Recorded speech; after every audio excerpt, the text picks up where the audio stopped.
अस्सलाम वालेकुम, welcome to education world. कैसे हैं आप लोग। आज की वीडियो में हम इंग्लिश 101 का क्विज़ नंबर 2 सॉल्व करने जा रहे हैं। इस वीडियो में तकरीबन 20 MCQs आप लोगों के लिए मैं सॉल्व कर रही हूँ, तो वीडियो एंड तक देखनी है, इंशाल्लाह आपको काफ़ी हेल्प मिलेगी। स्टार्ट करते हैं विदाउट एनी टाइम वेस्ट किए। क्वेश्चन नंबर 1 है हमारे पास, all like him immensely dash the fact that he is at times rather is honest. तमाम लोग उसे पसंद करते हैं डैश द फैक्ट, यानी हालांकि ये हकीकत है कि वो समटाइम्स डिसऑनेस्टी करता है, बेईमानी करता है। तो यहाँ पे देखें तो हम अगर इसको उर्दू में ट्रांसलेट करते हैं ना, तो तमाम लोग उसे पसंद करते हैं बजाय इस हकीकत के कि वो समटाइम्स डिसऑनेस्टी शो करता है। तो यहाँ पे रिगार्डलेस ऑफ हम यूज़ करेंगे, ठीक है। रिगार्डलेस ऑफ यानी इस हकीकत के बावजूद लोग उसको पसंद करते हैं। तो ए ऑप्शन हमारा करेक्ट ऑप्शन होगा। सेकंड है हमारे पास, choose the correct meaning of the word unruly. Unruly का मतलब क्या होता है, यानी इसका सिनोनिम बताना है आपने। नीचे उन्होंने एग्जांपल के तौर पे सेंटेंस भी लिख दिया, the unruly students had to stay after school for detention, के अनरूली स्टूडेंट्स को स्कूल में छुट्टी के बाद रोक लिया जाता है। अब यहाँ पे देखें कि जो अनरूली है उसका जो मतलब होता है ना, वो ये होता है अनकंट्रोलेबल, जिसको आप कंट्रोल नहीं कर सकते। तो उसके साथ जो बेटर सूट कर रहा है ऑप्शन, वो यहाँ पे वाइल्ड है, क्योंकि वाइल्ड का मतलब भी वही होता है जंगली, या आप जैसे कंट्रोल नहीं कर सकते, ठीक है। तो एंग्री थोड़ा सा मतलब होता है कि कम गुस्से वाला, वाइल्ड जो है ना वो ज़्यादा सूट करता है अनरूली को। तो अनरूली का मतलब अनकंट्रोलेबल होता है और वाइल्ड का मतलब भी अनकंट्रोलेबल होता है। तो इसका सिनोनिम हम यहाँ पे वाइल्ड चूज़ करेंगे। नेक्स्ट है, can you dash life without electricity. क्या आप इलेक्ट्रिसिटी के बगैर अपनी लाइफ जो है उसका तस्वुर कर सकते हैं। इमेजिन होता है ना यहाँ पे वर्ड, तो इमेज तो हम यूज़ नहीं कर सकते, इमेज तो हम पिक्चर को कहते हैं ना, ये तो बिल्कुल यहाँ से आउट कर दें आप। उसके बाद या तो इमेजिनेशन आएगा या इमेजिन आएगा। तो इमेजिनेशन नहीं आ सकता, क्योंकि इमेजिनेशन यहाँ पे कहते हैं तसव्वुर को या ख्याल को, तो ये एज अ नाउन हम यूज़ करते हैं इमेजिनेशन, ठीक है। लेकिन यहाँ पे देखें सब्जेक्ट है, हेल्पिंग वर्ब भी है, तो यहाँ पे वर्ब आना चाहिए। तो वर्ब की फॉर्म में हम इमेजिन यूज़ करते हैं, इमेजिनेशन वर्ब नहीं होता, ये एक नाउन होता है। तो can you imagine life without electricity. Next है जी, आपने करेक्ट ऑप्शन चूज़ करना है कि इस ब्लैंक में क्या आएगा। The movie has been highly dash by critics, यानी इस मूवी को क्रिटिक्स जो है वो रिकमेंड करते हैं। तो आपने रिकमेंड चूज़ करना है, रिकमेंडेड चूज़ करना है, रिकमेंडेशन चूज़ करना है, ये रिकमेंडेबल चूज़ करना है। तो रिकमेंडेशन जो है ना, ये तो नाउन होता है। अगर आप देखें यहाँ पे सब्जेक्ट है, वर्ब, हेल्पिंग वर्ब भी है, तो उसके बाद वर्ब आना चाहिए ना, फिर ऑब्जेक्ट है एंड पे। तो वर्ब की फॉर्म में या तो रिकमेंड आ सकता है या रिकमेंडेड आ सकता है। रिकमेंडेबल जो है ये एडवर्ब होता है, ये जो है रिकमेंडेशन ये नाउन होता है। तो यहाँ पे ये जो है रिकमेंड और रिकमेंडेड, इन दोनों में से एक आएगा। अब रिकमेंड जो है ये फर्स्ट फॉर्म है, और रिकमेंडेड उसकी सेकंड फॉर्म भी होती है, और थर्ड फॉर्म भी रिकमेंडेड ही होती है। अब आप इस सेंटेंस को देखें तो आपको पता चलेगा कि ये पैसिव वॉइस में है, क्योंकि बाय का यूज़ हुआ हुआ है, ठीक है। तो यहाँ से हम अंदाज़ा लगा सकते हैं कि ये पैसिव वॉइस में है, क्योंकि पैसिव वॉइस में ऑब्जेक्टिव से पहले बाय यूज़ किया जाता है, और पैसिव वॉइस में हमेशा थर्ड फॉर्म यूज़ होती है। ये आपको रूल पता होगा, जब भी हम कोई सेंटेंस पैसिव वॉइस में लिख रहे होते हैं तो आपने हमेशा वहाँ पे वर्ब की थर्ड फॉर्म यूज़ करनी होती है, regardless of the helping verb. उसको देखे बगैर आपने बस ये डिसाइड कर लेना है कि पैसिव वॉइस है तो थर्ड फॉर्म आएगी। तो हम यहाँ पे रिकमेंडेड चूज़ करेंगे। नेक्स्ट है, there dash 206 bones in human body. इंसानी जिस्म के अंदर 206 हड्डियां होती हैं, तो देयर आर 206, आर यहाँ से आप चूज़ करेंगे। There are 206 bones in the human body. Were आप पास्ट में चला जाता है, ये फ्यूचर में चला जाता है। हैव बीन का मतलब है रह चुकी हैं, तो ये तीनों सूट नहीं कर रहे हैं यहाँ पे। आर का मतलब है होती हैं, तो आप आर चूज़ करेंगे यहाँ से। नेक्स्ट है, what dash about the plan to shorten the school holidays. यानी आपका क्या प्लान है कि आप स्कूल की छुट्टियों को कम करना चाहते हैं। तो उसमें यू थिंक आएगा, विल यू थिंक आएगा, आर यू थिंकिंग आएगा, या डू यू थिंक आएगा। जब हम किसी से प्लान के बारे में बात कर रहे होते हैं ना कि आपका क्या प्लान है, तो उसके लिए हम usually present indefinite tense use करते हैं, ठीक है। तो प्रेजेंट इंडेफिनिट टेंस में यहाँ पे हम चूज़ कर रहे हैं वट डू यू थिंक। जब हम किसी की राय लेना चाह रहे होते हैं तो हम ये नहीं कहते कि आप क्या सोच रहे हैं या आप क्या सोचेंगे, ठीक है। और यू थिंक तो अब आता अगर ये भी प्रेजेंट डेफिनेट में ही वैसे यू थिंक यूज़ होता है कि हेल्पिंग वर्ब नहीं है और फर्स्ट फॉर्म है। लेकिन यहाँ पे वट है तो इसका मतलब है क्वेश्चन है, तो क्वेश्चन के अंदर तो हेल्पिंग वर्ब यूज़ होता है ना, तो इसलिए हम ये डू वाला चूज़ करेंगे। What do you think about the plan to shorten the school holidays. No one was sure dash Ron would come to the party or not. Ron की जगह कोई भी नाम आप सोच लें, अली, कुछ भी। तो आपने यहाँ पे बताना है कि किसी को भी यकीन नहीं था कि वो पार्टी में आएगा या नहीं। तो उसके लिए हम वेदर यूज़ करते हैं। जब हमने चॉइस की बात करनी होती है ना कि या आएगा या नहीं, तो उसके लिए हम वेदर यूज़ करते हैं। No one was sure whether Ron would come to the party or not. Next हमारे पास आ जाता है choose the correct option from the following, reading and thinking are closely related skills. ये आपके हैंडआउट्स में भी लाइन है कि रीडिंग और थिंकिंग जो है वो आपस में बहुत ज़्यादा रिलेटेड होती हैं, ठीक है। फिर भी एक दफ़ा आप इसको कंफर्म कर लीजिएगा बाउंड और सिमिलर के हिसाब से। ऑल ऑफ द गिवन तो नहीं है, ये कंफर्म करके आप लोगों ने कॉमेंट्स में भी मैंशन कर देना है। नेक्स्ट है, ऊपर एक लाइन लिखी गई है कि in psychology procrastination refers to the act of replacing high priority actions with task of low priority and thus putting off important task to a later time. कि प्रोक्रेस्टिनेशन जो है वो साइकोलॉजी में क्या होती है कि आप क्या करते हैं, हाई प्रायोरिटी एक्शंस यानी जो काम ज़्यादा ज़रूरी होते हैं वो आप जो है उनको रिप्लेस कर देते हैं पहले कम ज़रूरी कामों से। यानी आप पहले छोटे छोटे काम कर लेते हैं और जो ज़्यादा ज़रूरी और इम्पॉर्टेंट टास्क होते हैं उनको बाद में करते हैं। तो प्रोक्रेस्टिनेशन का मतलब क्या है, यहाँ पे सिनोनिम क्या है?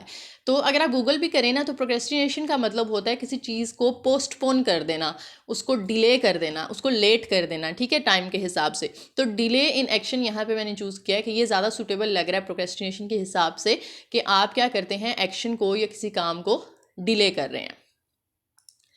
नेक्स्ट है, well being biased is unavoidable, writers try to remain dash. अच्छा जी, बायस का मतलब क्या होता है, पहले तो ये देखते हैं ना। बायस का मतलब होता है कि किसी चीज़ के बारे में फेवरेटिज्म शो करना, ठीक है। या आप बता रहे हैं कि कोई चीज़ जो है उसके बारे में आप कोई चीज़ अच्छी लगती है आपको, आप कोई चीज़ लिख रहे हैं, फॉर एग्जांपल ऐसे लिख रहे हैं, कोई बुक लिख रहे हैं, तो फेवरेटिज्म आपने उसमें बिल्कुल भी शो नहीं होने देना, ठीक है। ये होता है कि आपने अनबाइस्ड रहना है वहाँ पे। तो वो कहते हैं कि लेकिन कुछ कंडीशंस ऐसी आ जाती हैं जहाँ पे अनबाइस्ड नहीं रह सकते आप, तो वहाँ पे क्या करते हैं राइटर्स, ऑब्जेक्टिव रहने की कोशिश करते हैं। ऑब्जेक्टिव का मतलब क्या होता है कि आप लोगों ने ना किसी चीज़ के बारे में ज़्यादा झुकाव या ज़्यादा रुझान अपना शो नहीं करना होता लिखते हुए। आपने फैक्ट्स और फिगर्स को मद्देनज़र रखते हुए दो चीज़ों को अगर आप कंपेयर करें तो दोनों की अच्छाइयाँ भी बतानी हैं, दोनों की बुराइयाँ भी बतानी हैं, ठीक है। तो ऑब्जेक्टिव का मतलब ये होता है कि आपने किसी चीज़ के बारे में फेवरेटिज्म शो नहीं करना, ठीक है। तो ये आपके हैंडआउट्स में भी लाइन है, आप कन्फर्म कर सकते हैं। वहाँ पर आप अनअवॉइडेबल लिखेंगे ना तो आपके सामने आ जाएगा। मैं करके दिखा भी देती हूँ आपको यहाँ पे, अवॉइडेबल, ठीक है। ये देखें, while bias is unavoidable writers do try to remain as objective, तो इसलिए मैंने यहाँ से ऑब्जेक्टिव चूज किया। नेक्स्ट है जी, one word substitute for noisy rapid talk is. आपने रैपिड टॉक का यहाँ पे ना मतलब बताना है, एक सिनोनिम बताना है, ठीक है। सबसे पहले हमारे पास आ रहा है रैच। रैच का मतलब क्या होता है, ये भी मतलब एक साउंड होती है लेकिन ये किसी टूल की, किसी व्हील की या टूल की साउंड होती है, तो ये यहाँ पे सूट नहीं करेगा। उसके बाद आ जाता है रैटल। रैटल का मतलब क्या होता है कि हिलाना किसी चीज़ को, शेक करना बहुत ज़ोर से। उसके बाद आ जाता है कार। कार एक स्लैंग वर्ड है और इसको हम यूज़ करते हैं टू डाई के मायनों में, ठीक है। उसके बाद आ जाता है रैट-अ-रैट। रैट-अ-रैट क्या होता है, ये होता है बहुत ज़्यादा शार्प या बहुत ज़्यादा क्विक साउंड। तो यही उसके साथ मैच करे ना, नॉइजी रैपिड टॉक के साथ यही मैच करेगा, शार्प क्विक साउंड जिसका मतलब है, यानी रैट-अ-रैट आप यहाँ से डी ऑप्शन सेलेक्ट करेंगे। नेक्स्ट है जी, the professor became so forceful so dash in his expression of opinion the students began to leave his course. यानी जो प्रोफेसर था वो इतना अपने ओपिनियंस के बारे में यानी सख्त था, अपने ओपिनियंस के बारे में बहुत ज़्यादा स्ट्रिक्ट था कि स्टूडेंट्स ने उसके कोर्स को छोड़ना शुरू कर दिया, यानी वो उससे पढ़ना पसंद नहीं कर रहे थे। तो यहाँ पे चार ऑप्शन है। अब इन चारों के मतलब आपको नहीं पता होंगे तो मैं बारी बारी सबको एक्सप्लेन कर देती हूँ। सबसे पहले है डॉगमेटिक। डॉगमेटिक का मतलब होता है इनफ्लेक्सिबल, यानी इंसिस्टेंट, जिसको कोई चेंज नहीं कर सकता। इनक्वेश्चनेबल भी कह सकते हैं आप, ठीक है। तो डॉगमेटिक जो है वो यहाँ पे इधर गलत मार्क हुआ है, डॉर्मेंट नहीं है। इसका करेक्ट ऑप्शन है डॉगमेटिक। यानी जो प्रोफेसर था उसके जो ओपिनियंस या उसके जो एक्सप्रेशंस थे वो अपने ओपिनियंस के बारे में इतना डॉगमेटिक था, इतना इनफ्लेक्सिबल था, यानी बिल्कुल उनको चेंज नहीं करता था, जिसकी वजह से स्टूडेंट्स ने उसके कोर्स को लीव करना शुरू कर दिया, ठीक है। उसके बाद ये जो क्रेडिबल है, इसका मतलब क्या होता है? क्रेडिबल का मतलब होता है आसान, गुड, ठीक है, जिसको चेंज किया जा सकता हो, फिजिबल सा। लूसिड का क्या मतलब होता है? लूसिड का मतलब होता है सिंपल, क्लियर, या अक्सर आपने क्वेश्चन भी देखे होंगे ना, इस तरह के क्वेश्चन होता है give a lucid explanation of this topic, तो इसका मतलब होता है क्लियर एक्सप्लेनेशन। और डॉर्मेंट का मतलब क्या होता है? डॉर्मेंट का मतलब होता है जो मूव नहीं कर सकता या इनएक्टिव है या मोशनलेस है, ठीक है। आमतौर पे डॉर्मेंट हम उसे कहते हैं जो रेस्ट की हालत में होती है चीज़, यानी स्लीपिंग मोड में आप कह सकते हैं।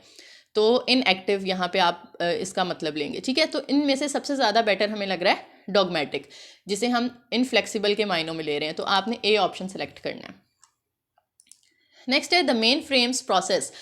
जो लार्ज पीसीज होते हैं, मेन फ्रेम्स होते हैं, ये भी आपके हैंडआउट्स में लिखा हुआ है, वो बहुत ज़्यादा बड़ी अमाउंट में जो डाटा होता है ना उसको प्रोसेस करने के काम आते हैं, ठीक है। स्मॉल बिट्स ऑफ डाटा तो नहीं आएगा, ये छोटे छोटे डाटा को नहीं प्रोसेस करते।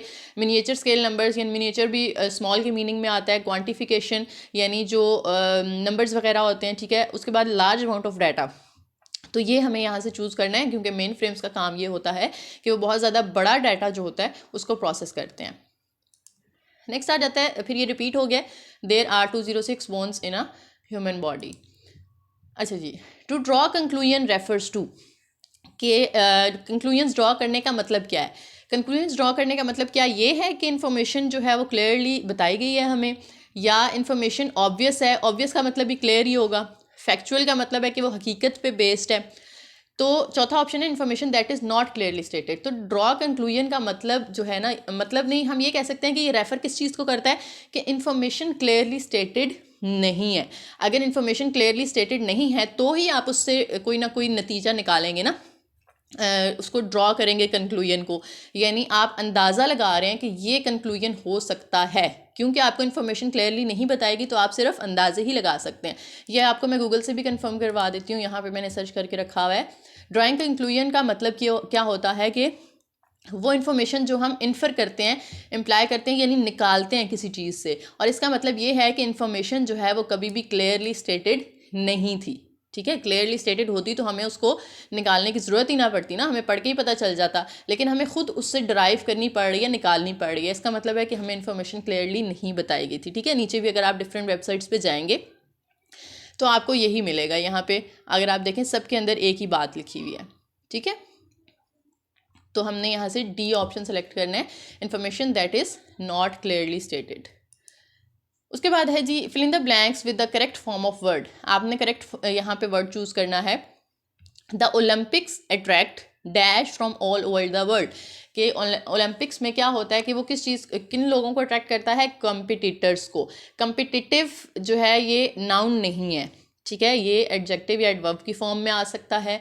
कंपटीशन जो है ये नाउन की फॉर्म में आता है, ये एडजेक्टिव है कॉम्पिटिटिव, और कंपटीशन जो है ये नाउन है, कॉम्पिटिटिवली ये जो है एडवर्ब है। तो यहाँ पे कंपिटिटर्स आ रहा है, यानी वो लोग जो कंपटीशन के लिए आते हैं, ठीक है। तो ओलंपिक्स जो है वो कंपिटिटर्स को, पूरी दुनिया में जितने भी लोग हैं जो मुकाबला करना चाहते हैं उनको ये अट्रैक्ट करता है, ठीक है। नेक्स्ट है, आपने ब्लैंक फिल करनी है यहाँ पे, this agenda item will dash that one. यहाँ पे ना आपने सिर्फ करेक्ट स्पेलिंग चूज़ करने हैं, यानी ये जो आइटम है, ये जो चीज़ आप इंट्रोड्यूस फॉर एग्जांपल मार्केट में करवाने जा रहे हैं, वो दूसरे को क्या करेगी, वो सुपरसीड करेगी। सुपरसीड का मतलब क्या होता है, ओवरकम कर लेना, उसकी जगह ले लेना, ठीक है।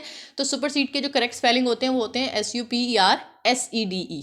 SEED भी नहीं होता, SCID भी नहीं होता, ठीक है, और CEE भी नहीं होता, वो होता है SEDE, सुपरसीड, यानी ओवरकम कर लेना या उसको रिप्लेस कर देना। नेक्स्ट है the word deficiencies is closest in meaning to. Deficiency का मतलब होता है कमी होना, किसी चीज़ की कमी होना, तो वो सबसे ज़्यादा मैच कर रहा है, सबसे ज़्यादा क्लोज मीनिंग दे रहा है इनसफिशिएंसीज। यानी कोई चीज़ डेफिशिएंट है उसका मतलब ये है कि वो इनसफिशिएंट है, ठीक है, वो वहाँ पे पूरी नहीं हो रही, कम पड़ रही है। तो इनसफिशिएंसीज आप यहाँ से इसका सिनोनिम चूज़ करेंगे।